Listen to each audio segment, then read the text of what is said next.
Pet lovers అందరికీ నమస్తే అండి. నేను ఒక విషయం అయితే చెప్తానండి. మీరు మీ పిల్లలకైతే క్లియర్‌గా చెప్పండి. కంపల్సరీ పెంచుకుంటాము అంటేనే ఈ కుక్క పిల్లల్ని తీసుకొచ్చుకోండి. అంతేగాని పిల్లలు ఏడుస్తున్నారనో ఒకరోజు 2 రోజులు ఉంచుకోవడానికైతే తీసుకురావద్దండి తల్లి దగ్గర నుంచి బిడ్డల్ని.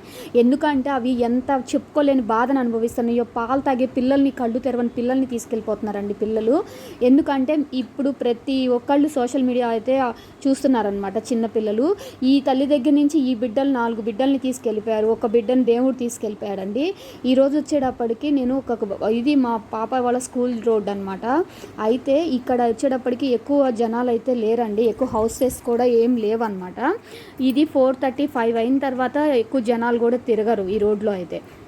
ఒక 10th క్లాస్ పిల్లలే ఉంటారు. వాళ్ళెవరో చిన్న పుల్లలు పెట్టి అట్లా షెల్టర్ లాగా ఏర్పాటు చేశారండి. కానీ అది గాలికి పడిపోయింది. ఈ చిన్న పిల్ల అండి, ఇది నాకు తెలిసి 1 మంత్ లోపు బేబీ అనమాట. దానికి పాలు తప్ప వేరే తాగేది కూడా తెలీదు. అలాంటి బేబీని వచ్చి అక్కడ వదిలేశారండి. ఏ పిల్లలు తీసుకొచ్చి ఆడుకుంటూ వదిలేశారో, లేకపోతే ఎట్లా తప్పిపోయి వచ్చిందో తెలియదు. ఎట్లా తప్పిపోయి అయితే రాదండి. ఎందుకంటే చిన్న పిల్ల అండి ఇది. నేను ఒక 1 వీక్ నుంచి అబ్జర్వ్ చేశాను. నేను ఇక్కడ కుక్క పిల్ల ఉందని నేను అయితే అబ్జర్వ్ చేయలేదండి. ఏంటి అక్కడ నుంచి ఉంటున్నారు పిల్లలు అనుకున్నాను. ఇవాళ పర్టికులర్గా ఆగి చూస్తే చిన్న బేబీ అండి. అసలుకి దానికి మంచి నీళ్ళు కానీ, లేకపోతే ఫుడ్ కూడా దొరకట్లేదండి. ఎవరో పిల్లలు కొంచెం మిగిలిపోయిన అన్నం అట్లా వేస్తున్నారు.